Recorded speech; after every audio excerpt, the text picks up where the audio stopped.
You know, I've been a Predator fanboy basically my whole life. I've watched these movies on VHS, on DVD, on beat-up TV recordings, everything except actually seeing one of these monsters on the big screen. So walking into a theater for the first time to see a Predator movie, yeah, that was a moment. And somehow, it lived up to the hype.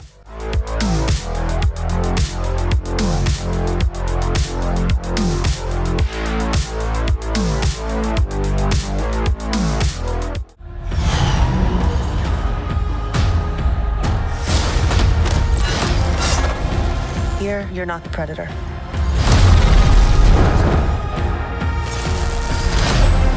You're the prey.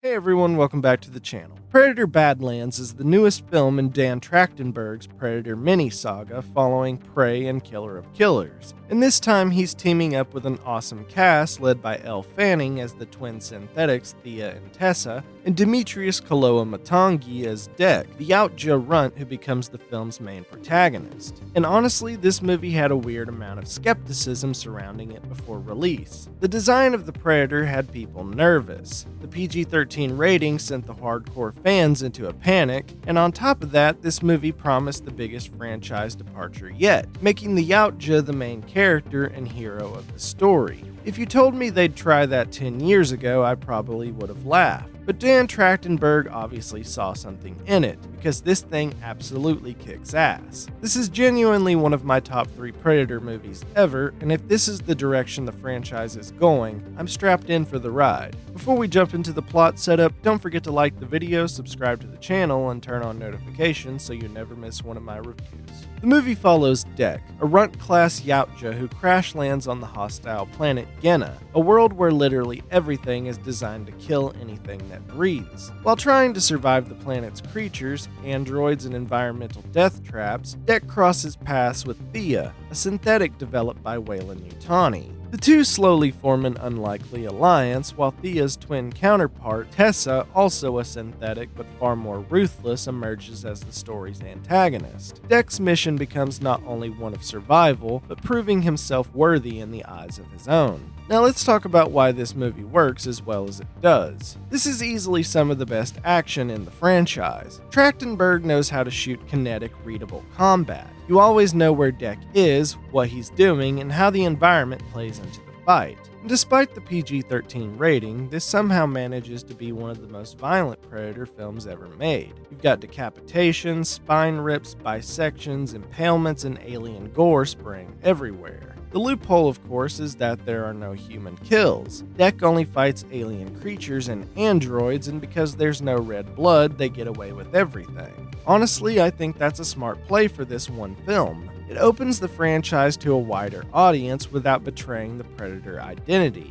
But I really hope this isn't a permanent shift. PG-13 should be the exception, not the new formula. Save the human gore for the future. But for this movie, it works, and it works extremely well. And speaking of things that surprised me, Dek is a fantastic lead. I was skeptical when those first trailers dropped. Dek looked off. Too sleek, too thin, too weirdly proportioned. But in context, his runt status explains everything. And giving a Yautja the lead role ends up working way better than I expected. The facial expression work from the effects team is incredible. For a creature we've mostly only ever seen as a masked hunter, getting to read his emotions, fear, frustration, determination, is surreal in the best way. Dimitrius Koloamatangi absolutely kills the motion capture for Dek, and hearing the Yautja speak fully in their own language was awesome. Finally, after nearly 40 years, finally. With Dek holding the emotional center of the film, it helps that the supporting cast pulls their weight too. Elle Fanning absolutely nails both roles here. As Thia, she's warm, awkwardly funny, and brings the humanity the movie needs to balance Dek. Their dynamic is surprisingly sweet, even wholesome at times. But as Tessa, totally different performance. She's cold, calculated, and intimidating. She plays corporate synthetic villain extremely well, and it's really cool seeing the Weyland-Yutani connection play a bigger part. They're leaning hard into the shared Alien-Predator universe finally, and this movie opens the door to some wild possibilities. Trachtenberg is clearly building toward that teased Alien vs. Predator film, and this movie lays some really exciting groundwork. And then there's the setting, Genna. I love this planet. Genna feels like someone said, what if we made a planet where the entire ecosystem is an OSHA violation? Every creature is lethal, the plants are lethal, even the grass is lethal. Watching Deck adapt to his surroundings and learn to weaponize the planet itself is incredibly satisfying.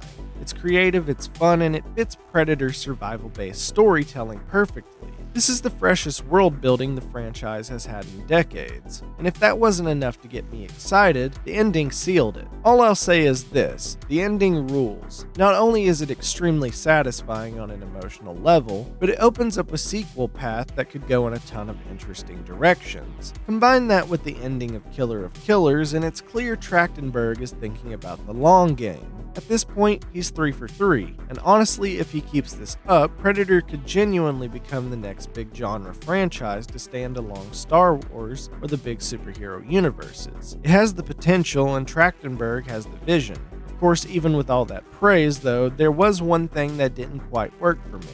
At times, the comedy in this movie seriously undercuts the tension. This is really the only significant gripe I had. There are moments where the film builds great tension, solid atmosphere, a dangerous situation, a real sense of danger. Then Thia throws out a quip and it deflates the moment.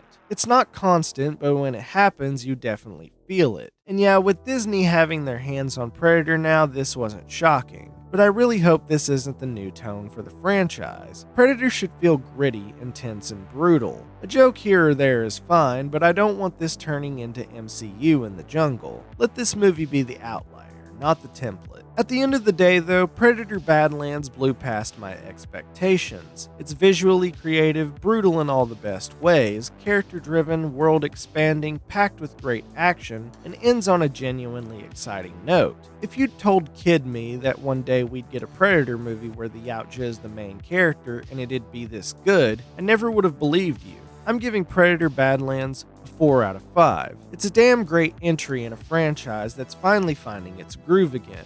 If Trachtenberg stays at the helm, the future of Predator might be the brightest it's ever been. So have you seen Predator Badlands yet? If so, let me know what you thought in the comments. And what's your favorite entry in the Predator franchise so far? If you enjoyed the review, be sure to like the video, subscribe to the channel, and turn on notifications so you don't miss the next one. Thanks for watching, and I'll see you guys in the next video.